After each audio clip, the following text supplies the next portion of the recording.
Hello students, आज की class में आपका स्वागत है। अवंतिका ने पूछा, क्या सुधारकों ने जाति प्रथा को भी मिटाने का प्रयास किया था? दीदी ने कहा, हाँ। जाति प्रथा के कारण समाज उच्च जाति और निम्न जाति दो वर्गों में बंट गया था। निम्न जाति वाले मंदिरों में नहीं जा सकते थे, वे कुएं से पानी नहीं भर सकते थे, उन्हें तुच्छ समझा जाता था। रामकृष्ण मिशन जैसी कई संस्थाओं ने जाति प्रथा की कड़ी चुनौती दी। ब्रह्म समाज के प्रभाव से महाराष्ट्र में भी परमहंस सभा का गठन हुआ। इसके सदस्य विभिन्न जाति के लोग थे। इनकी बैठकें रूढ़िवादियों के डर से गुप्त रूप में की जाती थी। सन 1865 में इसका पुनर्गठन प्रार्थना सभा के रूप में किया गया। बच्चों, इस समय समाज में एक और बुराई थी, वह थी जाति प्रथा। जाति प्रथा के कारण समाज जो है दो वर्गों में बटा हुआ था, एक उच्च वर्ग और एक निम्न वर्ग में। निम्न वर्गों को अत्यधिक कठिनाइयों का सामना करना पड़ता था। निम्न वर्ग जाति वालों को मंदिरों में नहीं जाने दिया जाता था, वे कुएं से पानी नहीं भर सकते थे, उन्हें एकदम तुच्छ या गिरा हुआ नीची जाति का समझा जाता था। रामकृष्ण मिशन जैसे कई संस्थाओं ने जाति प्रथा को विरोध में करने का प्रयास किया, उन्हें कड़ी चुनौती भी दी। और रामकृष्ण मिशन जैसी ही संस्थाओं के आधार पर एक परमहंस सभा का गठन महाराष्ट्र में किया गया। इसके सदस्य जो थे विभिन्न जाति के लोग थे, किंतु ये लोग भी अपनी बैठकों को रूढ़िवादियों की डर से गुप्त रूप से करते थे ताकि उन्हें पता ना चले। 1865 में इसका पुनर्गठन किया गया, जो उसके पश्चात इसका नाम दिया गया प्रार्थना सभा या प्रार्थना समाज के रूप में इसका पुनर्गठन किया गया। इसके प्रमुख नेता थे महादेव गोविंद रानाडे थे। उन्होंने जाति भेदभाव और छुआछूत की घोर निंदा की। रानाडे ने भी महादेव गोविंद रानाडे, इन्होंने भी जाति प्रथा और भेदभाव और छुआछूत की घोर निंदा की। माली जाति में जन्म लेने वाले ज्योतिबा फुले ने भी निम्न जाति के उद्धार के लिए अपना सारा जीवन लगा दिया ताकि निम्न जाति के लोगों को की परेशानियों को या उनके जीवन में सुधार किया जा सके। अपने प्रयासों में निम्न जाति के लोगों को समानता का अधिकार दिलाना था। इसका मुख्य कार्य था कि जो निम्न जाति के लोग हैं उन्हें भी समानता के आधार पर समाज में स्थान प्राप्त हो सके। इसने प्राथमिक शिक्षा को अनिवार्य और निःशुल्क करने तथा दलित जाति के पुरुष एवं महिलाओं शिक्षकों की नियुक्ति किए जाने की मांग की। महादेव गोविंद रानाडे ने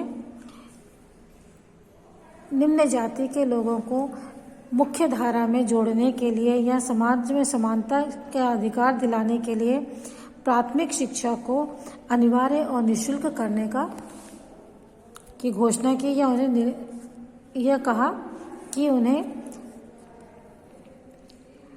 निःशुल्क और अनिवार्य शिक्षा प्राप्त होनी चाहिए तथा दलित जाति के पुरुष और महिला शिक्षकों की नियुक्ति किए जाने की मांग की तथा इसके लिए उन्होंने मांग की कि दलित जाति के ही पढ़े लिखे महिला और पुरुष शिक्षकों की नियुक्ति की जाए। उन्होंने विभिन्न नाटकों और लेखों के द्वारा जाति प्रथा के विरोध में जन जागरण लाने का प्रयास किया।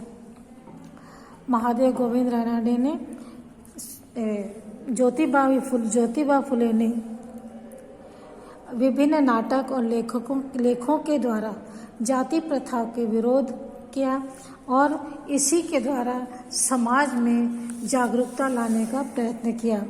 20वीं सदी में इसी कार्य को महात्मा गांधी ने भी जाति प्रथा पर चोट की। उन्होंने इनके उद्धार के लिए अखिल भारतीय हरिजन सेवक संघ की स्थापना की। हमारे छत्तीसगढ़ में भी इन जातियों के उद्धार के लिए पंडित सुंदरलाल शर्मा ने अनेक प्रयास किए। उन्होंने सभी जातियों के लोगों को जनेऊ धारण करवाया तथा राजीव लोचन मंदिर में प्रवेश दिलाया। यह 19वीं सदी में था जब महादेव गोविंद रानाडे, ज्योतिबा फुले आदि ने जाति प्रथा को दूर करने के लिए प्रयत्न किए। 20वीं सदी में महात्मा गांधी ने भी जाति प्रथा पर चोट करते हुए इनके उद्धार के लिए अखिल भारतीय हरिजन सेवक संघ की स्थापना की और छत्तीसगढ़ में इन जातियों के उद्धार के लिए पंडित सुंदरलाल शर्मा ने भी प्रयास किए। उन्होंने सभी जाति के लोगों को जनेऊ धारण करवाया और राजीव लोचन मंदिर में प्रवेश दिलवाया। जनेऊ जो है बच्चों हिंदू समाज का एक धार्मिक परंपरा है जो कि प्राचीन समय में 18वीं सदी में 19वीं सदी में केवल उच्च जाति के लोग ही धारण करते थे, परंतु महात्मा गांधी ने, पंडित सुंदरलाल शर्मा ने इन प्रयासों के द्वारा समाज में अछूत कहे जाने वाले या निम्न जाति के लोगों को भी जनेऊ धारण करवाया और उन्हें भी उच्च जाति का दर्जा दिया। इसके साथ ही उन्होंने राजीव लोचन मंदिर में प्रवेश करवाया था निम्न जाति के लोगों को। किसने करवाया था? पंडित सुंदरलाल शर्मा ने। इसी कार्य को आगे बढ़ाया था महाराष्ट्र के डॉक्टर भीमराव अंबेडकर, जो कि हमारे संविधान निर्माता भी कहे जाते हैं। महाराष्ट्र के डॉक्टर भीमराव अंबेडकर ने कठिन परिश्रम से इंग्लैंड में उच्च शिक्षा प्राप्त की और भारत लौटने पर स्वयं को निम्न जाति के उद्धार के लिए समर्पित कर दिया। वे मानते थे कि निम्न जातियों को अपने उद्धार के लिए शिक्षित और संगठित होना चाहिए, उनको राजनीतिक भागीदारी करना चाहिए। अतः उन्होंने निम्न जाति के लोगों के लिए अलग से निर्वाचन की मांग की। भारत के संविधान निर्माण में उनका महत्वपूर्ण योगदान था। इसी प्रकार अनेक भारतीय समाज सुधारकों के विभिन्न प्रयासों से निम्न वर्ग के लोगों को सामाजिक स्थिति में भी सुधार दिखाई देने लगा, परंतु जाति प्रथा के पूरी तरह समाप्त करने के लिए आज भी समाज में पर्याप्त जन जागरण की जरूरत है। यद्यपि समाज एवं धार्मिक सुधार आंदोलन का प्रभाव शहरों तक ही सीमित रहा, तथापि सुधारवादियों ने ध्यान पूरे देश के नए विचारों को आधुनिक बनाने पर था। इसके पश्चात महात्मा गांधी के पश्चात डॉक्टर भीमराव अंबेडकर ने भी भारत में निम्न जाति के उद्धार के लिए अनेक प्रयत्न किए। वे उन्हें शिक्षित और संगठित करना चाहते थे।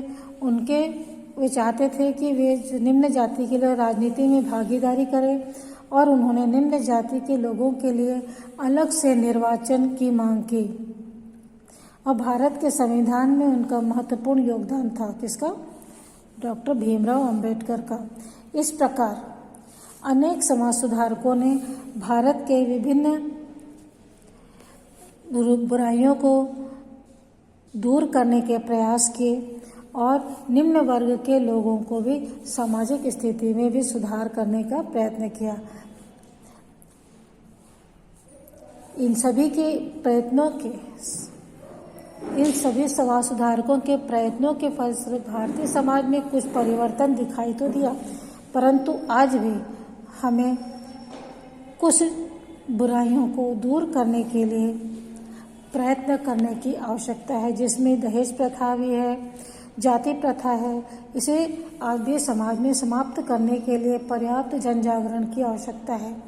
बच्चों, आपने जितने भी अभी तक प्रयास देखे, वे प्रयास जो थे मुख्य रूप से इनका प्रभाव जो था शहरों तक ही सीमित रहा था।